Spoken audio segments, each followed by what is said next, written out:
Mata ibarat jendela utama dalam sistem tubuh kita yang memberi rangsangan pada otak untuk bertindak. Mata juga menjadi cermin emosi seseorang. Saat marah, sedih atau bahagia, kita pun bisa membacanya melalui organ penglihatan. Nah, jika tak pandai menjaga organ penting kita dengan baik, maka bisa menyebabkan gangguan pada fungsi mata di kehidupan selanjutnya. Minus, plus, atau silinder adalah di antara jenis gangguan penglihatan yang cukup banyak dialami, sehingga diperlukan bantuan kacamata agar bisa membantu melihat objek secara jelas. Penyebab lain menurunnya fungsi penglihatan adalah katarak yang bisa sangat mengganggu aktivitas sehingga diperlukan tindakan operasi untuk mengembalikan fungsinya. Lalu, apa penyebab katarak? Bisakah penyakit mata ini hanya dialami oleh orang lanjut usia? Dan bisakah katarak disembuhkan? Simak informasinya dalam Hidup Sehat sesaat lagi. Ya pemirsa, kembali lagi di Hidup Sehat. Tadi kita udah lihat ya bahwa mata itu memang jendelanya manusia. Tapi kalau memang ada katarak, ini sepertinya agak-agak mengganggu, Dokter Haikal. Ganggu banget, Intan. Apalagi yang namanya cinta itu dari mata turun ke hati kan. Jadinya susah ya nanti menentukan Betul. cinta yang tepat yang mana nih. Nah, makanya di antara kita sudah ada dokter cinta nih. Sudah ada Dokter Helda Puspitasari, spesialis mata. Pagi Dok, apa kabar? Selamat pagi Dokter Haikal. Pagi Dokter. Kak Intan. Ya. Nah dokter, ini tadi kita udah lihat ya dokter bahwa katarak ini memang sangat-sangat mengganggu penglihatan. Ini yang jadi pertanyaan bagi kita semua adalah memang ini penyebabnya apa dan bisa dialami oleh usia berapa aja. Tapi ada fakta dan mitos yang pertama nih dokter. Katanya bahwa katarak ini dapat menyerang gara-gara ngeliat dokter cinta, aduh jadi deg-degan saya, bisa menyerang dari usia balita hingga lansia. Ini fakta atau mitos dokter? Fakta, betul. Fakta? Bisa dari balita dokter? Katarak itu bisa dari dia bahkan baru lahir pun sampai yang memang kebanyakan kan usia tua ya.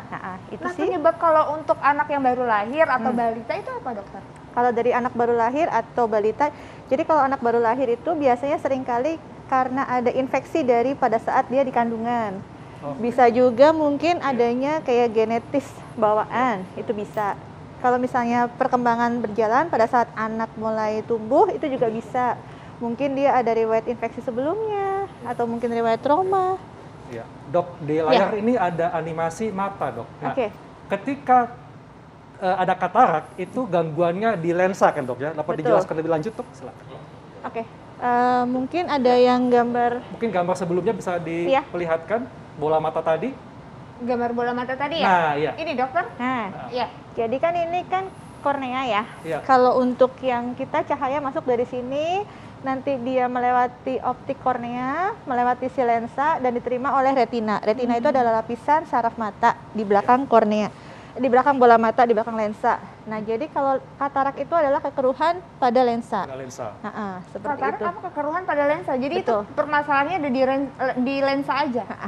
Oke, nah itu jadi yang kayak tanda-tanda awal itu kita biasanya ngelihatnya jadinya kayak lebih buruk atau gimana dokter? Kalau misalnya dia masih kayak derajat yang ringan, mungkin hanya kayak kabut-kabut sedikit, kayak warnanya itu nggak yang kuning, masih agak-agak kuning coklat, mungkin agak silau gitu. Jadi itu di awal-awal. dapat dikatakan penglihatan buram adalah gejala awal dari katarak, itu fakta Dok ya? Ya, betul. Jadi itu berupa fakta ya dokter ya? Ya. Oke. Dok, berikutnya ini juga ada yang mengatakan katarak kalau diabaikan bisa menyebabkan hilangnya penglihatan. Ini fakta atau mitos? Fakta banget. Fakta Dok ya? Fakta dokter? Kan karena mungkin tadi gambar lagi ada. Bisa dilihatkan gambar mata tadi. Ya. Jadi gangguan pada lensa Dok ya? Kan gangguannya di sini, di lensa. Sedangkan kan cahaya dia datang kalau kita mau lihat sesuatu, kita dari sini ke sini kan. Nah, pada saat lensa ini dia mengalami kekeruhan, derajat ringan mungkin masih bisa tembus nih cahaya. Cuman ada gangguan sedikit-sedikit. Tapi kalau lama-lama dia makin mengeruh, sampai dia mungkin bisa putih sekali, itu cahaya nggak bisa tembus. Akhirnya ya dia blind banget, bisa sampai mungkin hanya bisa lihat cahaya aja, tapi tidak bisa membedakan entah itu bayangan atau hitung jari, sama sekali nggak bisa. Karena saking bekabutnya dok ya? Iya, karena dia di sininya kabut banget, jadi pada saat cahaya masuk pun dia langsung blok. Terhalang oleh kabut tadi ya? Oh, jadi kayak ada kabut ya dok melihatnya dokter ya? Ya, tapi itu awal-awal. Awal-awal? Kalau udah ini sama sekali, bahkan mungkin cahaya, cuman cahaya aja. Oh gitu. Oke, ini berhubungan dokter dengan fakta dan mitos kita yang berikutnya nih dok, bahwa mata menjadi lebih sensitif pada cahaya itu merupakan gejala dari katarak. Ini fakta atau mitos dok? Fakta. Fakta? Ya. Kenapa dok? Bayangkan aja kalau cahaya, lagi-lagi cahaya masuk ya, cahaya masuk, kalau misalnya dia kondisinya dia jernih, oke masuk aja gitu ya. Tapi kalau di sini dia agak sedikit berubah warna gitu, udah mulai kecoklatan, mungkin kan cahaya masuk kan pasti ada kayak daya bias kan. Betul. Pasti pendaranya banyak banget tuh. Jadi kita rasanya kayak silau sekali. Terutama mungkin kalau kena malam ya. Malam kan kondisi malam. Malam kan kondisinya kan gelap, terus kemudian kan cahaya mobil gitu kan masuk gini, kemudian dipendarkan silau banget biasanya. Itu sih. Gitu ya dokter ya. Itu bisa jadi salah satu indikasi. Nah dokter, tapi kalau dari yang awal kita baru ngerasa kabut-kabut aja gitu, sampai akhirnya kayak bisa dikatakan bisa menyebabkan kebutaan, itu biasanya jaraknya berapa lama dokter? Nggak tentu. Oh nggak tentu? Nggak ada yang tahu pasti. Oh jadi nggak bisa dipastiin ya? Iya.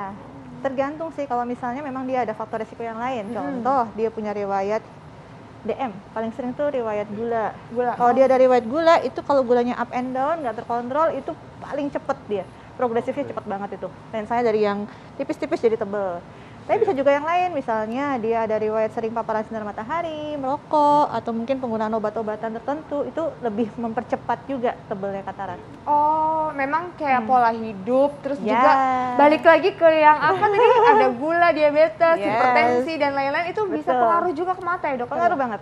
Wow, dokter Haikal ternyata mata bisa, maksudnya kayak semua penyakit dari itu mata bisa mengaruhi ke semuanya ya? Jadi dari mata turun ke hati dan turun semuanya. Dok, tadi dikatakan bahwa gejalanya itu pelihatannya berkabut ya? Nah, ada lagi nih dok yang mengatakan bahwa penglihatan menjadi kuning dan objek benda terlihat ganda adalah ciri dari mata yang mengalami katarak. Ini fakta atau mitos? Bisa banget. Bisa banget, fakta dok ya? Iya. Tadi, karena kan dia lensanya itu kan dia jernih harusnya, terus kemudian dia mulai menguning, pasti kita ngeliatnya juga kuning. Dan kalau misalnya lensa tadi mana ya? Ada gambarnya? Oke, mungkin bisa boleh mau lihat gambarnya lagi gambar mata tadi. Gambar mata tadi ya? Yang tadi ya dokter, gambar mata tadi ya? Ya, jadi intinya kalau lensa ini dia sudah mulai berubah warna, terus mungkin kan dia nggak selalu semuanya langsung berubah gitu kan dok. Bisa aja mungkin perubahannya di pinggir-pinggir perifer dari lensanya kayak gitu. Nah itu dia pasti jadi kayak beda fokusnya.